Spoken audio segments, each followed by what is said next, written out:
Hello दोस्तों, welcome to toppers तक। आज की क्लास 9th स्टूडेंट्स के लिए है। जो आपकी फिजिक्स चल रही थी मेरे भाई, ठीक है, उसी क्लास को कंटिन्यू करते हैं।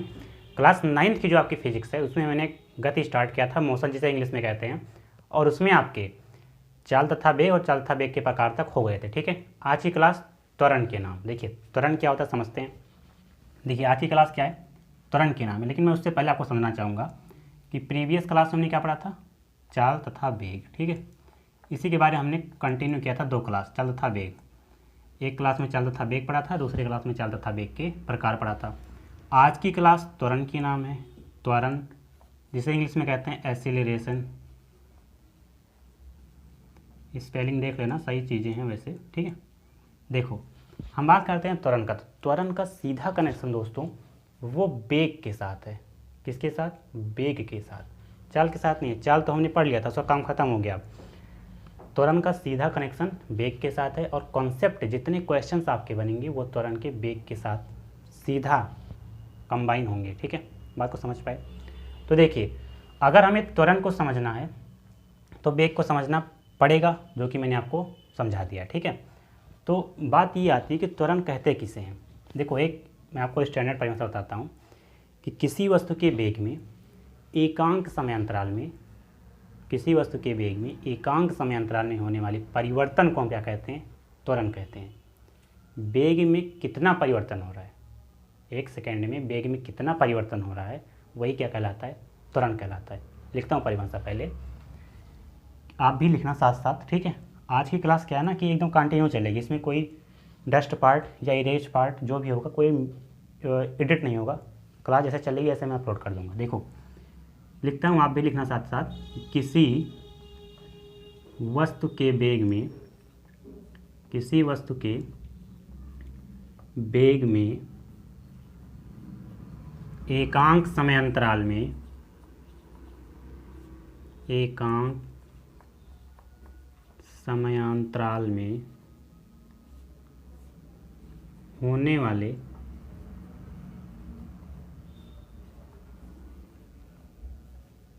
परिवर्तन को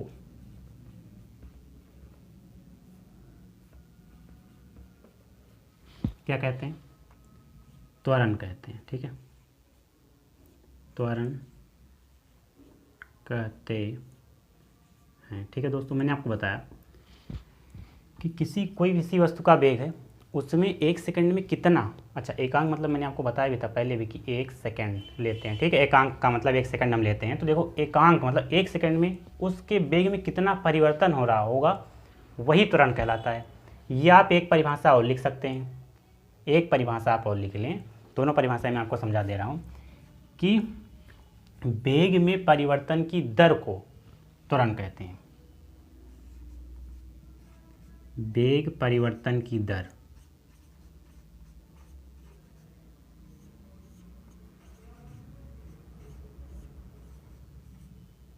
ठीक है, हो गया। या आप लिख लें वेग परिवर्तन की दर को त्वरण कहते हैं।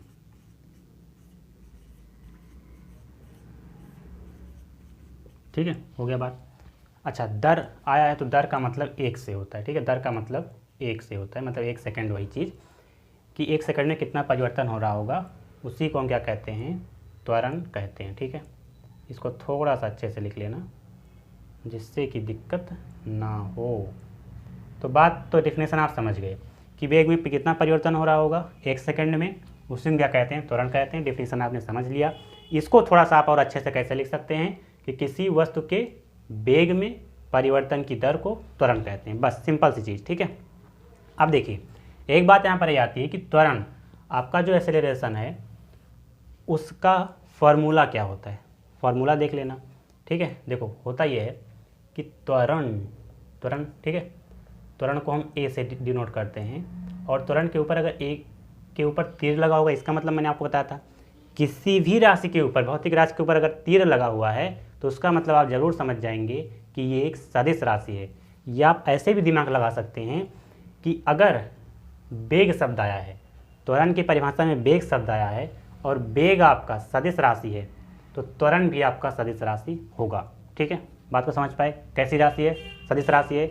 आप चाहे तो लिख लेना कि वेग एक सदिश राशि है, ऐसे भी लिख लेना। सॉरी, वेग तो सदिश राशि आपकी है ये, त्वरण भी सदिश राशि है। ठीक है, बात समझ पाए।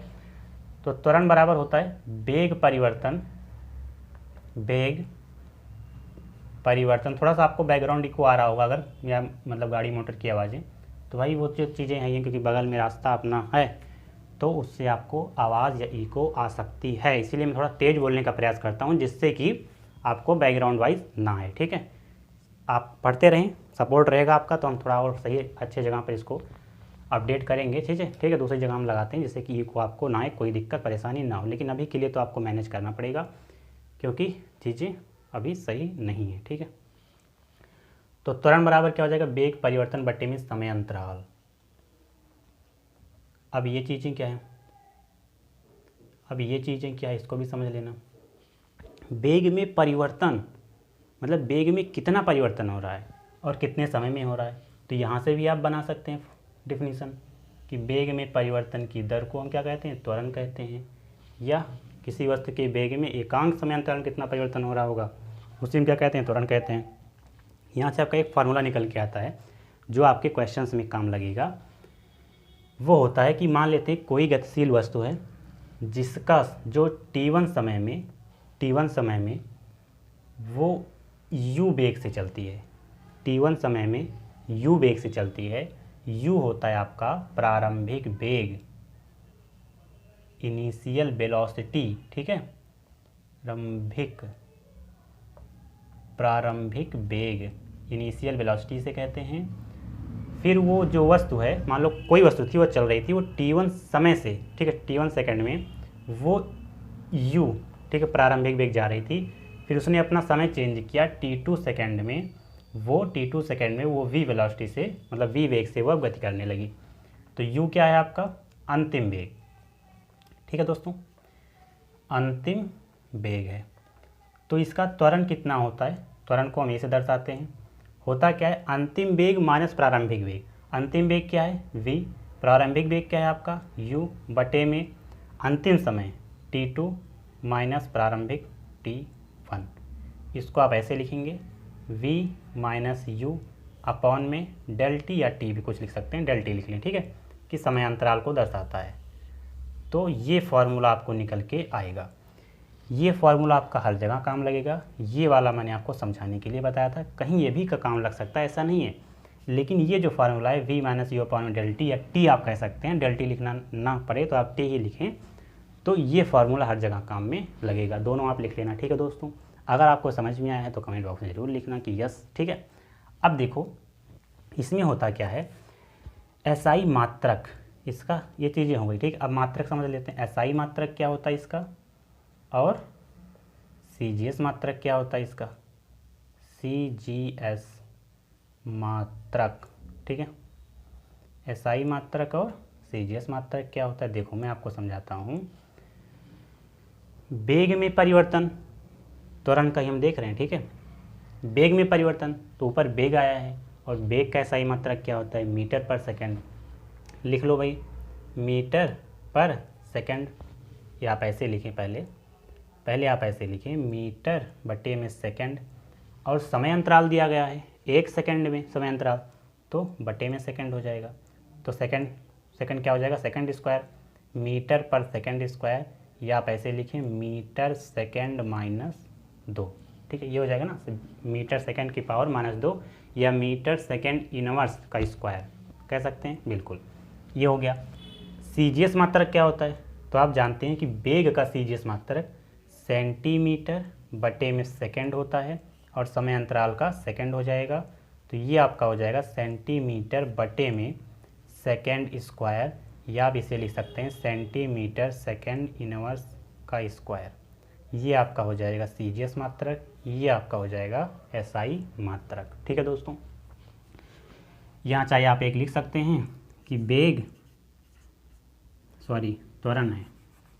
ठीक है, त्वरण एक कैसी राशि है, त्वरण एक आपकी सदिश राशि है। ठीक है, ये चीज़ें हो गई, सदिश राशि है। बात को समझ पाए मेरे भाई। अब देखिए, इतनी चीज़ें आपको अगर कन्फर्म है तो कमेंट बॉक्स में बताओ, ये बताओ। अगर इतनी चीज़ें आपको कन्फर्म हैं तो कमेंट बॉक्स में यस या नो आप टाइप करिए पहले। फिर मैं आपको एक क्वेश्चन देता हूँ, 2 क्वेश्चन देता हूँ, जिससे कि आपको 2 क्या 3 क्वेश्चन दे देते हैं लगाना, ठीक है। अभी मैं उसको ही बताऊँगा। 3 क्वेश्चन मैं आपको देता हूँ, 3 क्वेश्चन। अगर उसको आप समझ जाएंगे तो यार बहुत अच्छी बात है, ठीक है। बात समझ पाए मेरे भाई? पहले आप कमेंट में एक बार लिख दें कि अगर आपको ये चीज़ समझ में आई है तो यस सर कमेंट करिए, और बहुत अच्छे से क्लास चलेगी आज। इसमें कोई इरेज पार्ट नहीं रहेगा, कोई दिक्कत नहीं रहेगी। जैसे लाइव में चलता है डायरेक्ट, समझ रहे हो मेरी बात को, उसी तरह से ये क्लास आपकी चलेगी। चलिए अब हम देख लेते हैं क्वेश्चन, देखते हैं। मान लेते हैं एक, देखो यहाँ पर पहला क्वेश्चन रहेगा, यहाँ पर आपका दूसरा क्वेश्चन रहेगा, और यहाँ पर आपका तीसरा क्वेश्चन रहेगा, ठीक है। आइए मान लेते हैं कोई आपकी गतिशील वस्तु है जिसका प्रारंभिक वेग को मैंने कैसे डिनोट किया था, u से, जिसका प्रारंभिक वेग 5 मीटर पर सेकंड है। वेग का मात्रक मीटर पर सेकंड है, सही मात्रक, ठीक है। तो 5 मीटर पर सेकंड है, और अंतिम वेग इसका, अंतिम वेग को कैसे डिनोट करते हैं, v से, स्मॉल v से, ठीक है। अंतिम वेग इसका 13 मीटर पर सेकंड है। कितने समय में, t बराबर मान लेते हैं 2 सेकंड में। अब आपको बताना है इसका त्वरण कितना होगा, या ऐसे ही लिखें, केवल यही लिखें, कोई दिक्कत नहीं है। इसका त्वरण कितना होगा ये तब तक आप लगाएं, बताइए। फॉर्मूला आपका यही लगेगा, ये वाला, समझ रहे मेरी बात को। नहीं समझ पा रहे तो यहाँ पर डेल टी भी कर लेना, कोई दिक्कत नहीं है, ठीक है। दूसरा क्वेश्चन मैं आपको देता हूँ। कोई वस्तु है, मान लो कोई वस्तु है, ठीक है। उसका जो प्रारंभिक वेग है वो आपका 20 मीटर पर सेकंड है। अंतिम वेग आपका है 5 मीटर पर सेकंड, और वो t बराबर 5 सेकंड से गति कर रही है। तो आपको त्वरण बताना है, ठीक है। बता ले जाओगे, बताओ पहले। तीसरा क्वेश्चन लिखता हूँ। प्रारंभिक वेग उसका मान लो 10 है, अंतिम वेग भी उसका 10 है। प्रारंभिक वेग भी 10 है और अंतिम वेग भी 10 है। प्रारंभिक वेग u, अंतिम वेग v 10 है आपका, और सेकंड वो लगा रहा है समय, जो समय है आपका, ठीक है। समय t बराबर आपका लगा रहा है वो, मान लो 2 सेकंड। अब आपको क्या करना है, त्वरण बताना है। त्वरण आपको बताना है। बताइए, चीज़ें अगर आपको दिख रही हैं एकदम परफेक्ट अगर आपको, यार बिल्कुल परफेक्ट है। आज मैंने थोड़ा सा सेटअप चेंज किया था, आपको साइड में भी दिख रहा होगा ना। तो मैंने, अगर आपको ये बढ़िया लग रहा है ना, अगर इस तरह से, थोड़ा सा बोर्ड बड़ा भी हो गया था, तो अगर आपको इस तरह से अच्छा लग रहा है तो कमेंट में लिखना कि बोर्ड बढ़िया लग रहा था, ठीक है। इस तरह से थोड़ा सा लिख देना, जिससे कि मैं सेट ऐसे ही स्टार्ट कर दिया जाए, जिसमें कोई दिक्कत ना हो। आइए लगाते हैं क्वेश्चन को।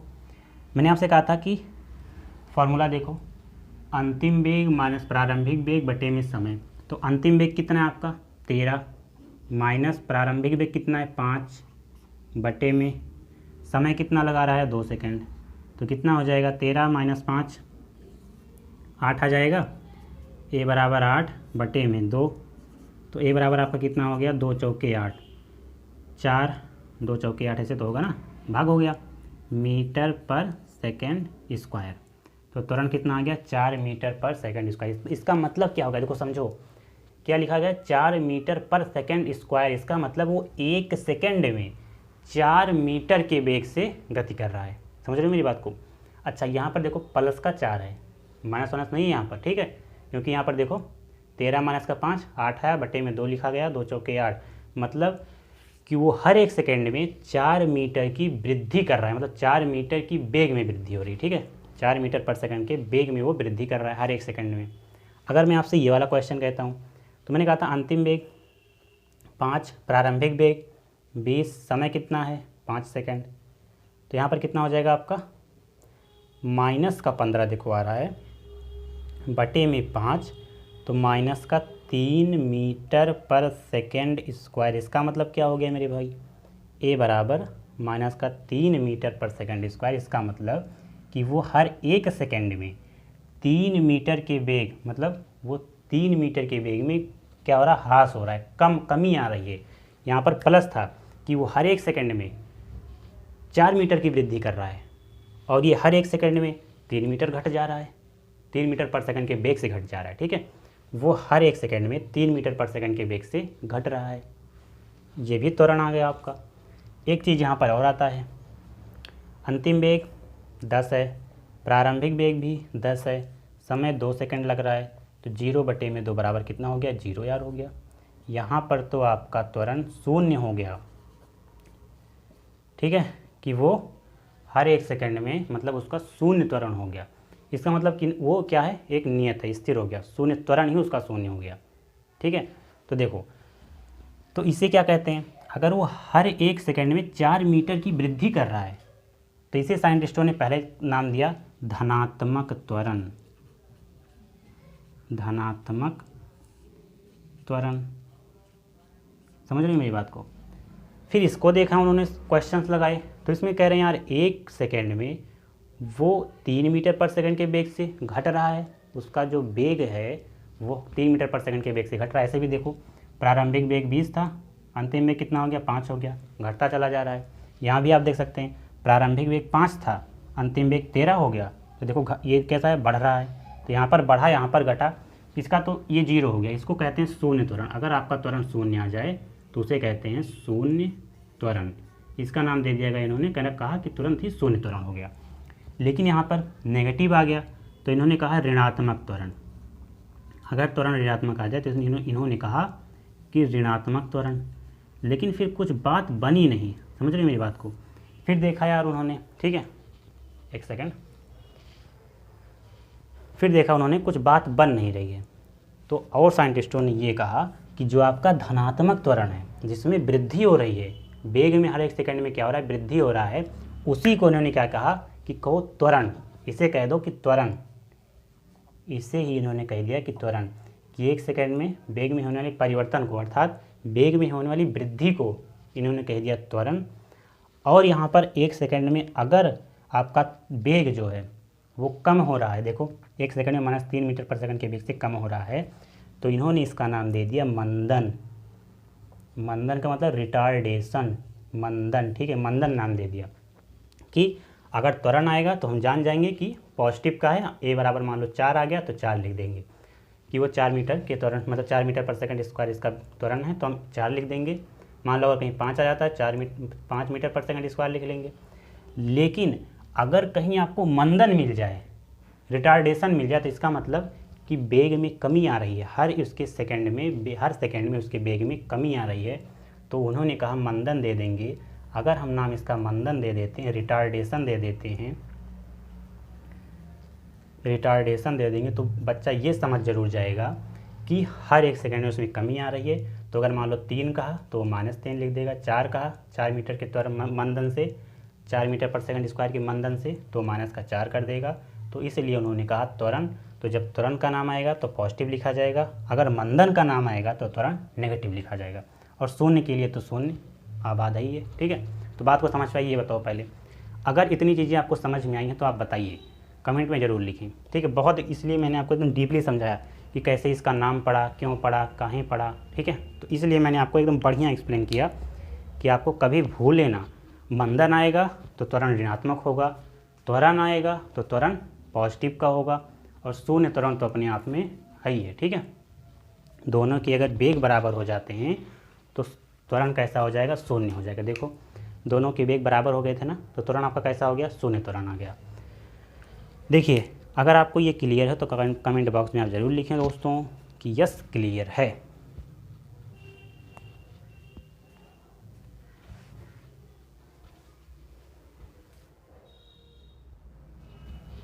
तो आज की क्लास को यहीं तक रखते हैं मेरे भाई। ठीक है, आपने त्वरण के बारे में पढ़ा। अब त्वरण के जो प्रकार हैं, 2-3 प्रकार हैं, मैं आपको कल पढ़ाता हूँ, क्योंकि आज देखो थोड़ा बैकग्राउंड वाइज आ रही थी ना, कई बार फंक्शन है, आवाज़ आ रहा था, तो इसलिए मैंने आपको आज यहीं तक करता हूँ। मैंने आप सोचा था कि आज त्वरण कंप्लीट कर दूँगा, लेकिन नहीं हो पाया। ठीक है, तो कोई बात नहीं, नेक्स्ट क्लास से स्टार्ट करते हैं। त्वरण के प्रकार खत्म हो जाते हैं। फिर मैं आपको गति के समीकरण जो तीनों हैं उसको मैं एकदम बढ़िया से वेल डिफाइन करके बताता हूँ। अगर आपको कोई दिक्कत, कोई परेशानी, कोई तकलीफ है तो कमेंट बॉक्स में जरूर बताएं। अगर आपको ये लेक्चर समझ में आया दोस्तों के साथ जरूर शेयर करें। चैनल पर नए चैनल को सब्सक्राइब करें, दोस्तों के साथ शेयर करें। So thanks for watching, please subscribe the channel and press the bell icon for daily notification. I will meet you next time. Thank you मेरे भाई।